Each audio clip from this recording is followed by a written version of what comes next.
mesa de preguntas, ¿no? Agradeciendo, primero que cualquier cosa, agradeciendo la invitación a este segundo coloquio internacional sobre la violencia en la época actual y, como bien dices, ya desde hace algunos años colaborando con todos los amigos de Sepsis. El día de hoy quiero platicarles, más que leerles un texto, sino platicarles un tema que para mí ha sido relevante desde esta actual pandemia por la que estamos atravesando, más de 18 meses en México en confinamiento voluntario, como así se le nombró desde un inicio, y bueno, pues al parecer poco a poco reanudando algunas actividades. Sin embargo, pues no se ha levantado el estado de pandemia aquí en México, ¿no? Y al parecer todavía nos queda un rato todavía en esta situación. Quiero empezar con una pequeña frase, un epígrafe, justamente que me ha dado vueltas desde el inicio de este encierro, que dice así: mejor que renuncie quien no pueda unir a su horizonte la subjetividad de su época. Esto viene en función y campo de la palabra de Lacan. Y bueno, me llama la atención esta frase y con esto aperturo justamente porque el tema del día de hoy que les quiero platicar tiene que ver con los malestares y la violencia en la época, perdón, en la virtualidad. Específicamente con algo llamado o titulado por algunas personas cibernautas como la cultura de la cancelación o la censura. Eh, para empezar, pues quisiera hablarles justamente de qué tiene que ver esta cuestión de la virtualidad y por qué es tan importante platicarlo, cuestionarlo o estudiarlo en este congreso. Bueno, pues la virtualidad, si lo buscamos como concepto, la virtualidad es esa realidad aparente que está regida bajo principios simbólicos e imaginarios. Entonces, muchas veces hablamos o nos preguntamos la diferencia que tiene que ver el trabajo en la realidad o con el trabajo en la virtualidad. Y bueno, al fin de cuentas, a partir del concepto que yo encuentro, que es esta realidad aparente que funciona de manera o sí, con formas tanto imaginarias como simbólicas, mucha gente dice, bueno, es que en la virtualidad no se pone el cuerpo, ¿no? Digamos que esa es la distinción que mucha gente propone. Sin embargo, sí creo que, y lo hemos visto a partir de año y medio de trabajo virtual, que sí se pone el cuerpo, ¿no? Que sí se pone el cuerpo, que ahí en la virtualidad donde la palabra atraviesa, algo del cuerpo está sosteniendo todo ese sistema virtual. Y entonces, pues, me llama la atención toda esta cuestión de la virtualidad, ya que el 98% de nosotros migramos mucho trabajo, ya sean clases universitarias, ya sean trabajo home office, o bien aquellos quienes proponían o aseguraban y aseveraban que era imposible el trabajo analítico a distancia, tuvo que ser, ¿no? No hubo otra manera de seguir trabajando que no fuera de una manera virtual por el cuidado de todos, por las precauciones sanitarias. Y entonces, pues bueno, hablamos de que se abre todo un abanico de posibilidades de trabajo, donde hay gente que tiene la posibilidad de analizarse con un analista del otro lado del mundo o tener analizantes de igual manera de estando en Francia, estando en España, desde México o en el caso también, por ejemplo, en Brasil.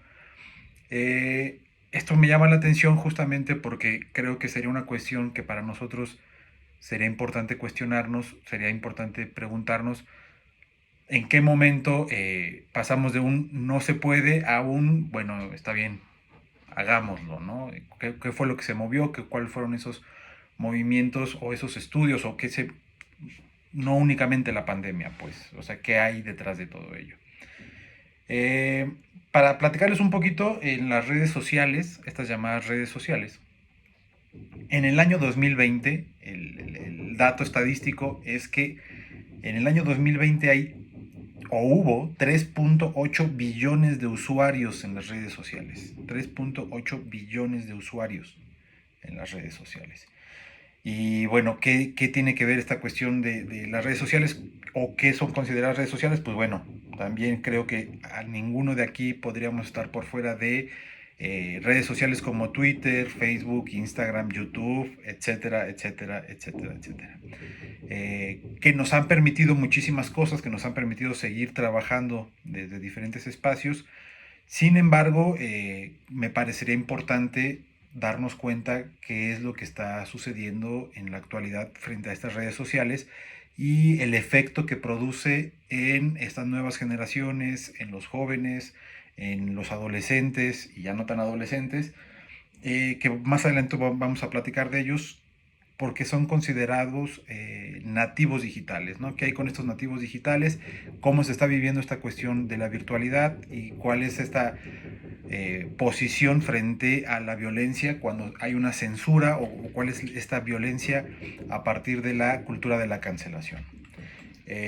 Podríamos decir que actualmente, gracias a la pandemia, encontramos el boom de la opinión, es decir, vimos un sinfín de personajes que han abierto canales para comunicar o para informar o desinformar.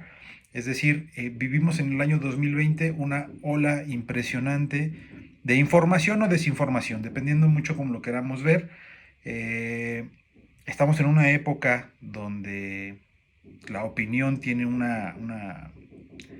gran poder, ¿no? Creo que ya no únicamente queda una cuestión como una cuestión subjetiva, sino que tiene implicaciones, y ahorita vamos a platicar de esos, los efectos que pueda dar la opinión durante o dentro de las redes sociales. Vimos durante el año 2020 un sinfín de lives, vivimos un sinfín de nuevos blogs, de nuevos podcasts, en donde un montón de personajes preparados o no preparados académicamente empezaron a vertir opiniones sobre gobiernos extranjeros, sobre gobiernos de derechas, de izquierdas. Empezamos a ver un montón de espacios donde se hablaba sobre la importancia de las vacunas, sobre la relevancia o no del cloro para poder combatir el COVID. Y se hizo una cosa, no sé ustedes cómo lo piensen, pero para mí me llamó muchísimo la atención, una guerra de desinformación. Empezaron a abrirse todas estas news y pues bueno, creo que sí es importante para nosotros cuestionarnos qué es lo que lo vuelve una real news o una fake news, y todo eso tiene que ver con el poder que le damos dentro de las redes sociales, ¿no? El poder de la opinión dentro de las redes sociales. Quisiera agregar ahí en esta parte de las redes sociales que una vez que entramos a este sistema virtual del Internet, pareciera que comenzamos a vivir un presente continuo en donde no existe pasado ni futuro, sino que todo está en una misma constante temporal, en donde la gente califica o descalifica, habla y puede dar una opinión o puede dar una aseveración sobre algo que alguien dijo en el año, no sé, hace 3, 4 años. Entonces pareciera que justamente ahí en las redes sociales no hubiese la posibilidad de, o sea, no hay una distinción entre antes o después, ¿no? Sino que solamente es este presente continuo de las redes sociales. ¿Qué sucede entonces cuando entramos a este mundo de las redes sociales? Lo que decía hace ratito, Facebook, YouTube, Instagram, Twitter, lo que ustedes quieran.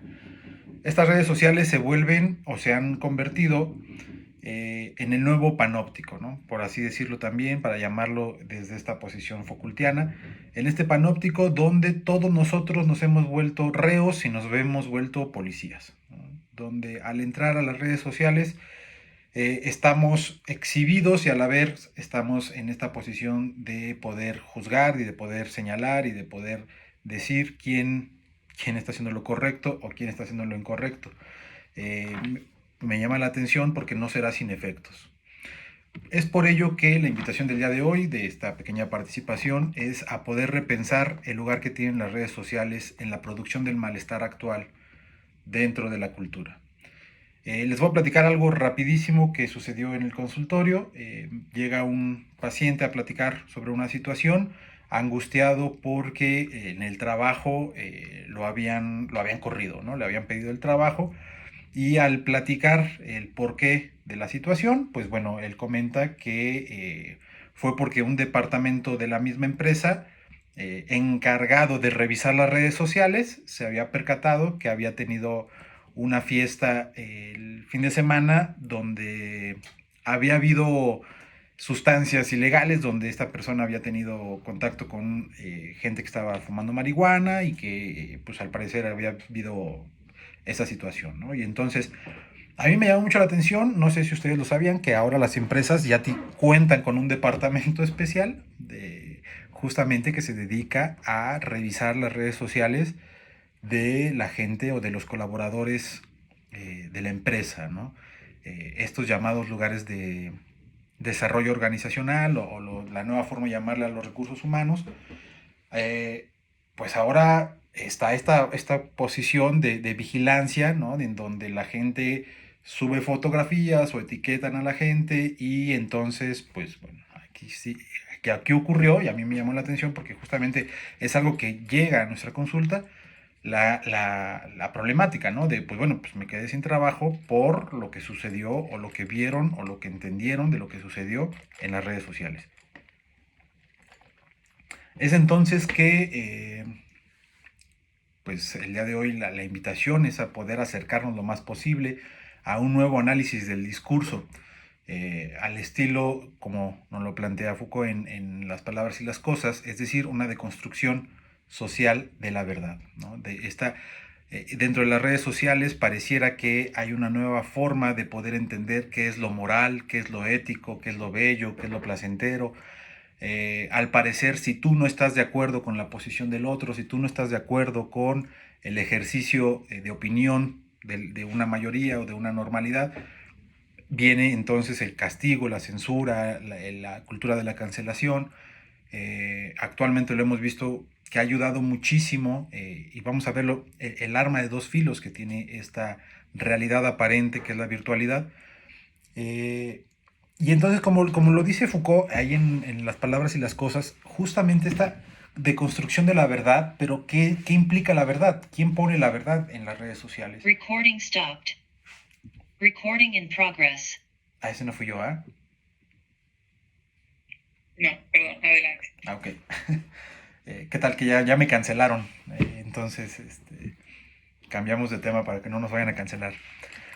Eh, ¿quién pone la verdad? ¿No? La pregunta sobre quién está imponiendo la verdad. En los años, en inicios de 1900, cuando empiezan todos estos noticieros en la radio o en las noticias por escrito, en los periódicos, existía esta famosa frase, ¿no? Hay quien da la noticia, pero hay quien paga el papel y la tinta, ¿no? Es decir, siempre había o se sabía que existía un sesgo sobre la noticia, justamente al preguntarse quién pagaba por, o sea, sí puede ser muy, no sé, muy equilibrado en tu opinión, sin embargo, debe de estar inclinada la balanza hacia algún lado, en tanto que alguien tendrá que pagar la tinta y el papel. Ahora creo que sería importante preguntarnos todo esto que consumimos dentro de las redes sociales, ¿quién paga el papel y la tinta? ¿No? Es decir, ¿quién está detrás de las posturas o las imposturas dentro de las verdades en las redes sociales? ¿Quiénes son los que están construyendo estos nuevos principios de verdad sobre lo moral, sobre lo ético, sobre lo estético, sobre lo bello, lo placentero? Eh, Esas preguntas me surgen a partir de toda esta situación donde ya se venía avanzando en toda esta cuestión, se venía avanzando con toda entrada a la virtualidad, digamos del año 2000 para acá, fue un creciente auge de las redes, sin embargo, pues sí, no podemos negarlo, que a partir del año pasado para acá ha sido un incremento impresionante gracias al confinamiento. Eh, ¿Qué son esas verdades, ¿no? ¿Cuáles son las fake news o cuáles son las no fake news? ¿Quién determina o quiénes son los que dicen, no sé, en México, ¿no? Yo sí escucho o sí leo a tal periodista, a tal noticiero, porque esa verdad no está atravesada por alguien o por intereses políticos o por intereses gubernamentales o por intereses capitalistas, ¿no? Ahora, las redes sociales lo hemos visto, lo que pasó en el 1 de febrero de este año, lo que pasó en el país de Myanmar, antes Birmania. No sé si ustedes se enteraron de todo lo que ocurrió en aquel lugar, que justamente hubo un llamado a un desacato al gobierno militar y todo esto se armó y todo esto se organizó a partir de las redes sociales, a partir de Facebook. Y bueno, pues el gobierno militarizado se da cuenta de todo esto ocurrido y lo que decide en una junta militar es cancelar las redes sociales, cancelar Facebook, cancelar Twitter, cancelar Instagram, es decir, las formas por las que ellos podrían comunicarse, las censuran totalmente.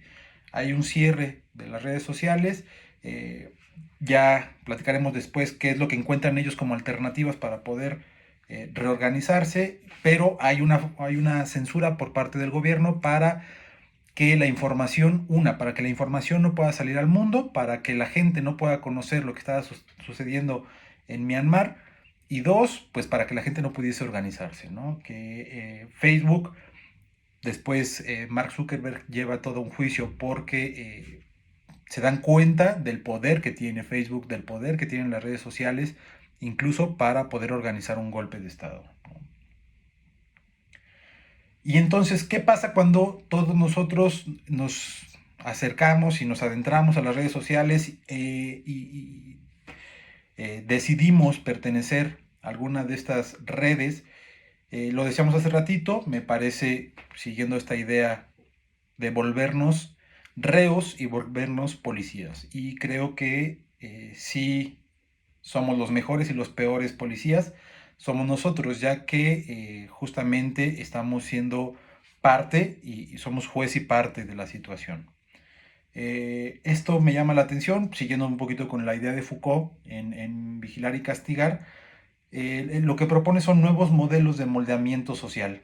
Si recordamos un poquito sobre el texto, sabemos que Foucault lo que propone en esta historia de los nuevos modelos de moldeamiento social era pasar del castigo, cuando hay un desacato social, del castigo del dolor a un adiestramiento de la conducta.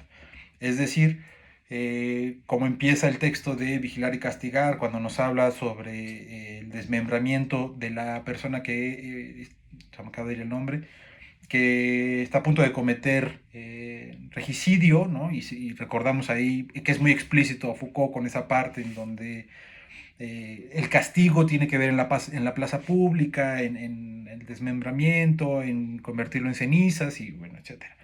Y dice Foucault, entonces hay un movimiento a partir del siglo XVIII en donde pasa del castigo doloroso a un adiestramiento de la conducta. El avance que podríamos ver es pasar ahora, en la actualidad, cuando hay un desacato social, es pasar, diría Foucault, del dolor al adiestramiento de la conducta, y agregaríamos ahora un tercer movimiento que sería el exilio de la virtualidad. Es decir, hoy en día pareciera que la forma para poder castigar a aquel que comete un desacato en lo social, para aquel que rompe con las nuevas formas de moralidad o de conducta ética, tiene que ver con el exilio de la virtualidad. Y algunos de nosotros podríamos decir, bueno, pero ¿qué de complejo puede tener que a alguien le cierren el Facebook, ¿no? O qué tan complejo puede tener, o puede ser que a alguien lo cancelen de Twitter, ¿no? Tal vez para algunos puede ser una cuestión mínima, no puede tener un efecto o no puede tener una repercusión en su día a día. Sin embargo, sí, y ahora regreso a lo que platicaba al inicio, creo que sería importante agregar estas definiciones que se ocupan más del lado de la pedagogía, pero lo podríamos utilizar ahorita para hablar sobre esta distinción o esta diferencia entre nativos digitales e inmigrantes digitales. Es decir, aquellos que han crecido, que nacieron y que pues desde edad muy joven están dentro de las redes sociales, dentro del mundo de la digitalidad, donde hay una posibilidad de manejar la tecnología sin un tipo de adiestramiento o sin un tipo de conocimiento, sino que ya es una cuestión más intuitiva. Son conocidos como nativos digitales, y aquellos que fueron adentrados y que pues tuvieron una cierta capacitación para poder utilizar la tecnología, son conocidos como inmigrantes digitales, ¿no? Y entonces, a lo mejor para la gente que creció, que se desarrolló y que tuvo muchos años, vivió sin las redes sociales, pues podría parecer tal vez una minoría, ¿no? Una cuestión menor que tiene, que te cierren Facebook, no pasa nada, ¿no?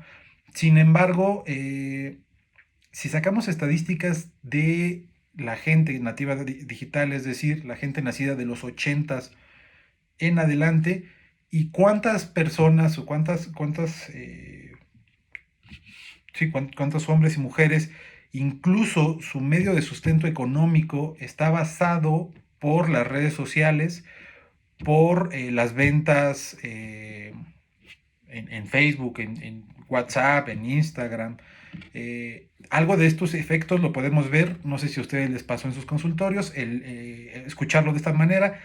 El lunes pasado sabemos todos que a nivel mundial falló toda la compañía de Facebook, no hubo Instagram, no hubo WhatsApp durante un periodo más de 7 horas.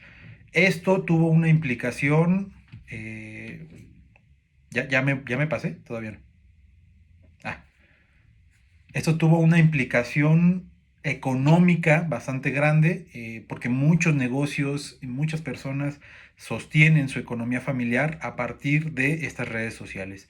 Entonces, no creo que sea una cuestión menor, creo que tiene un efecto importante. Son cosas que al menos llegaron el día lunes y el día martes a mi consultorio con angustias, con preocupaciones, porque no me voy a meter a detalles, ¿no? Pero hay gente que invierte cierta cantidad de dinero para que su negocio pueda verse o pueda publicitarse, y la caída de Facebook arruina una cuestión de una partida mensual, de una inversión mensual o de una inversión bimestral. Entonces, sí tiene efectos cuando estas redes sociales fallan, ¿no? Efectos en la angustia de la gente real, ¿no? Es decir, de preocupaciones, de dolores y de cierta sintomatología que vienen y lo platican acá al consultorio. Entonces, la pregunta es esa: ¿cómo afecta a estas personas que quieren dar una opinión, que quieren tener una decisión? Uno entra a las redes sociales y se pregunta 4 veces qué se puede poner, qué no se puede poner, porque si me tomo una fotografía en tal lugar, de tal manera, me puede cancelar el mismo algoritmo. Y esa es otra cosa: ¿quién pone las reglas, no? Las reglas las pone un algoritmo, las pone una máquina, no hay gente detrás decidiendo, son algoritmos. Y entonces, ¿por qué? Porque pueden cancelar la cuenta. Y bueno, uno dice, abro otra cuenta, pero esa cuenta ya es conocida, ya tiene una posición, ya tiene un lugar, ya tiene ventas, ¿no? Entonces sí tiene una cuestión, una implicación. Pareciera todo esto capítulo de Black Mirror, pero creo que ya estamos ya no está tan lejos esos capítulos de Black Mirror el día de hoy, ¿no? Eh, entonces, ¿cuáles son esos efectos de angustia en la gente cuando existe esta cultura de la cancelación? ¿Cuáles son esos efectos de censura? Cuando se puede decir algo, cuando no se puede decir algo, cuando alguien puede portar alguna ropa de algún color, de alguna situación, sin que el panóptico señale, castigue, que incluso, si ustedes se dan cuenta, en todas las redes sociales, el público en general tiene la posibilidad, abajito dice ahí, reportar, ¿no? Entonces, la gente tiene el poder, y las redes sociales le han dado el poder también, para que la gente pueda reportar y pueda censurar si algo no le gusta, si algo no le apetece, si algo de cuando entra a este presente continuo que son las redes sociales, le está calando o le está molestando, pueden hacer reportes de ello para poder anularlo, censurarlo, cancelarlo. ¿Qué hay con la libertad? Esa sería otra pregunta: ¿qué hay con la libertad dentro de las redes sociales? Eh, Y la pregunta también sería, ¿dónde se inscriben esos contratos sociales de las redes sociales, ¿no? ¿Dónde están inscritos esos contratos sociales? ¿Existe algo o alguien que regule estas censuras? Y bueno, pues lo que decíamos hace un momento, ¿no? Eso está dado por hecho, que hay un algoritmo, que hay un número. Cosa curiosa, no sé si ustedes lo vieron también dentro de las redes, si uno ponía la marca de su computadora y el color negro, por ejemplo HP negro, te censuraban Facebook 4 días, porque el algoritmo lo tomaba como un insulto. El HP como hijo de puta y negro como una cuestión de racismo. Y entonces, si uno colocaba de esa manera, el algoritmo te lo cerraba 3 días, castigado 3 días sin redes sociales. Eh, y bueno, no me quiero adentrar más. Creo que este es un tema muy amplio también con la cuestión, todo lo que se ha vivido con los hashtags, con los señalamientos, en donde el anonimato que permiten las redes sociales lo que da es el lugar para que cualquiera tuviese la forma de señalar, de juzgar, de dar una calificación o descalificar a cualquier miembro de la sociedad o de la cultura, para entonces pareciera que estamos dentro de un nuevo oscurantismo, de una nueva Santa Inquisición regida por estas redes sociales, donde ahora no sé si también lo vieron, que están posibilitando o están haciendo un movimiento para empezar a tumbar estas redes sociales, ¿no? Le están dando la forma, no sé si esto se pueda lograr en algún momento, de cerrar Facebook, de cerrar Instagram, por los efectos que está teniendo, ¿no? A nivel mundial, a nivel económico, a nivel gobiernos. eh, y bueno, ¿qué se ha encontrado como posibilidades? Aquellos que han vivido en la censura por dar su opinión, por dar su criterio, por creer tener la libertad de poder decir lo que quieran dentro de las redes sociales, y los han censurado, o la palabra que se ocupa es los han baneado, los han sacado de las redes. Y bueno, pues actualmente la resistencia está dentro de ciertos lugares como las dark webs, los VPN, que son conexiones virtuales particulares. Ya estoy a punto de acabar. Aquellos llamados paganos de la virtualidad, en búsqueda de un lugar sin censuras, de un lugar sin una ley de algoritmos, ¿no? Entonces creo que el tema sobre lo que se está viviendo, sí me parece que es algo para poderse preguntar, para poderse cuestionar. Me parece que sí es una forma de control, creo que es un arma de dos filos, sí, sí me parece de esa manera. No creo que la idea sea satanizar el Internet o satanizar las redes sociales, pero creo que nuestro trabajo, al menos gracias a estos coloquios organizados por todos los amigos de Sepsis, lo que nos permite es salirnos un poquito de la cuestión clínica para poderlo poner esto sobre la mesa como un problema de lo social, y preguntarnos, bueno, hacia dónde va toda esta cuestión, ¿no? Entonces, bueno, agradezco muchísimo la atención y el tiempo de participación. Gracias.